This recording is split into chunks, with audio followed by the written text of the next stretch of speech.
The next day, the old man said he wanted to install some more software, so he powered me down. When I came to, he said Mr. Silton had a joke for me, and that I should pull his finger. I don't think I got the joke. So the old man powered me down again. This time when I pulled Mr. Silton's finger, I got the joke. But it wasn't very funny.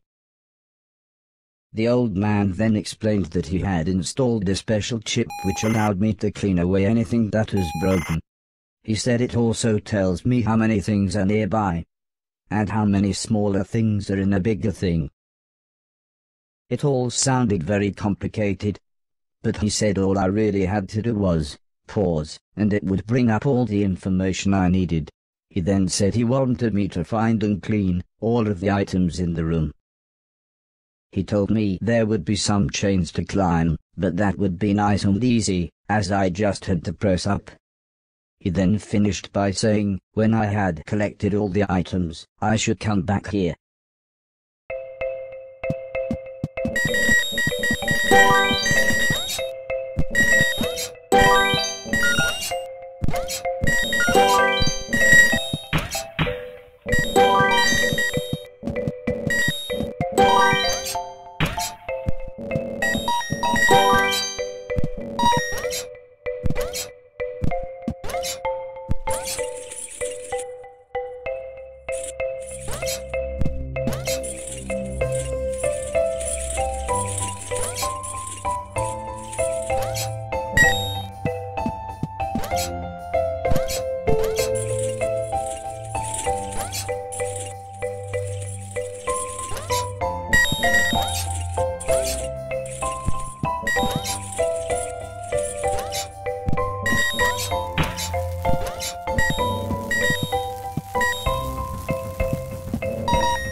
The old man then asked the old lady Heather and I to follow him outside. I was happy too, as it was a lovely hot day. The old man said he was worried that Alice had been hoarding again. She had filled up a small barn with old bicycles and newspapers. Heather said, this would be a perfect chance to properly test my new powers.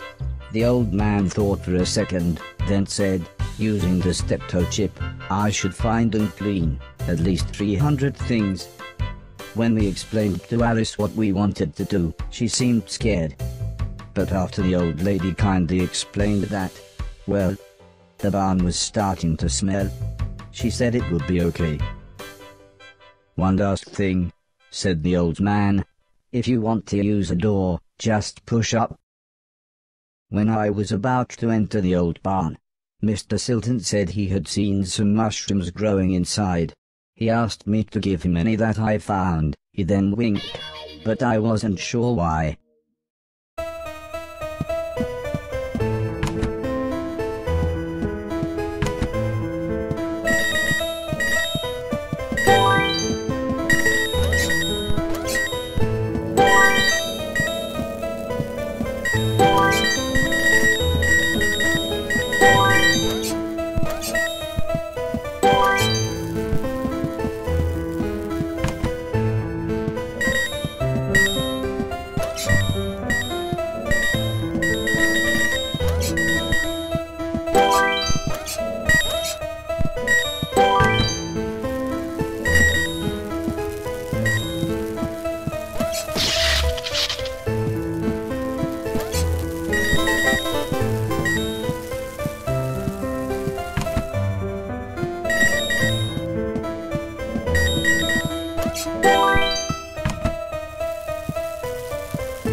The old man was very happy with everything that I had cleaned. But I think Mr. Silton was even more happy with his mushrooms.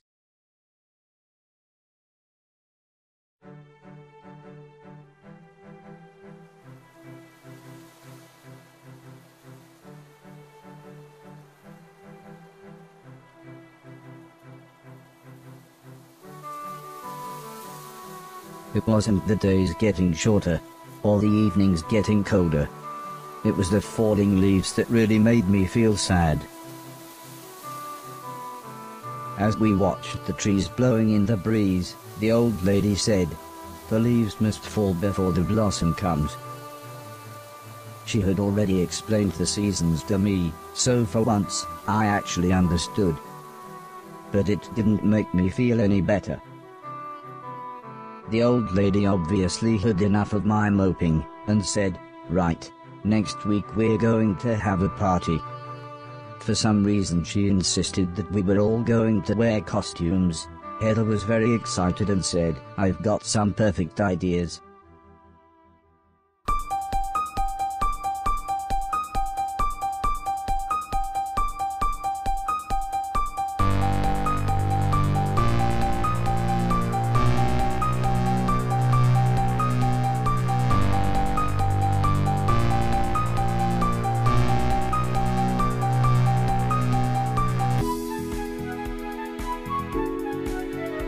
It was terrifying.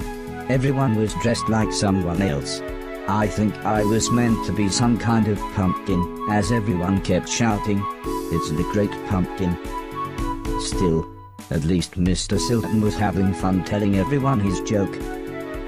And I suppose Heather's costume was quite flattering. After what seemed like forever, everybody left, and things got back to normal.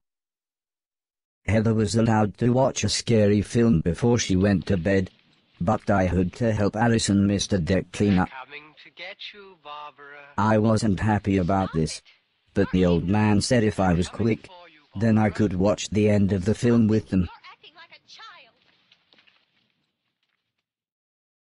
Alice was vacuuming, and Mr. Deck was taking down the decorations, so I thought I should clean up the plates and glasses.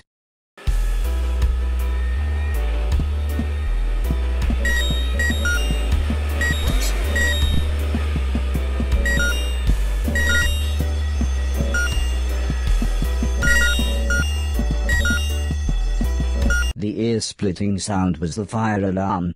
As usual, Mr. Deck blamed Mr. Silton, saying he was probably smoking one of his jazz cigarettes. But then the professor appeared. He said that there was something burning in the kitchen. Alice looked confused, saying that she hadn't cooked anything since the morning. We were all surprised when Mr. Deck opened the oven. Inside was a large black cloak and a slightly burnt pair of men's underwear. Suddenly the old lady burst in. She looked terrified. She kept shouting, "There's someone on the roof." When we went outside, it slowly became obvious that it was Mr. Silton. He was completely naked and playing his guitar. He shouted down, "When I finish this song, I'm going to fly." The old lady said, "Oh my God, I know this one, there's only about 30 seconds left." The old man then quickly turned to me and said, "You know what to do."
By the time I had made it up to the roof, Mr. Silton was beside the edge.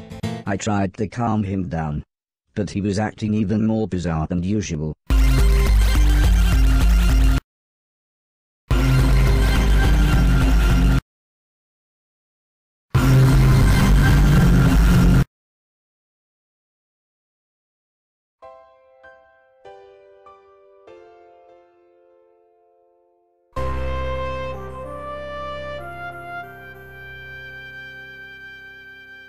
After an hour or so, Mr. Silton was fine.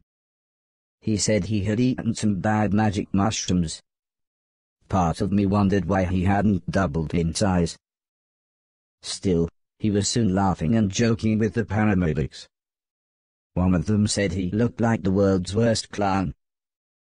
I don't think Mr. Silton liked that, so he told his own joke. But that just made the other paramedic call him Marshmallow Marceau. I don't think he liked that either, but at least he was still in one piece. A month or so later, Heather and I were playing video games, when the old man said he wanted me to come outside. He said it had been a year since I had arrived, so he had a present for me. He placed the teddy bear high up on a wooden platform. He then told me I should try to pick it up.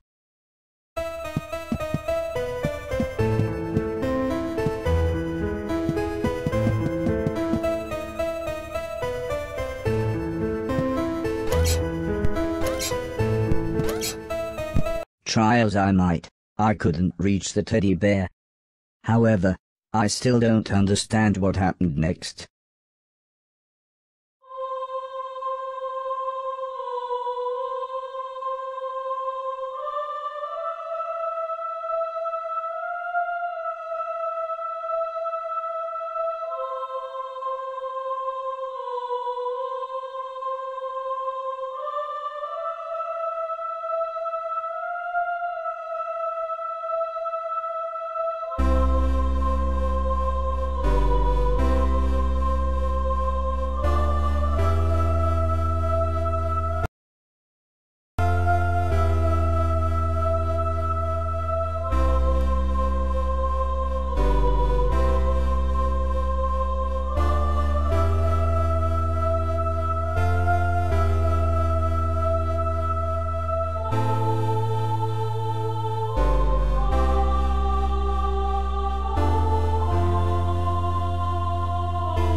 Was I dead? Was this heaven? It sort of looked like the basement bathroom. It was the shoes the old man was going to give me. I thought I might as well put them on. They were just the right size.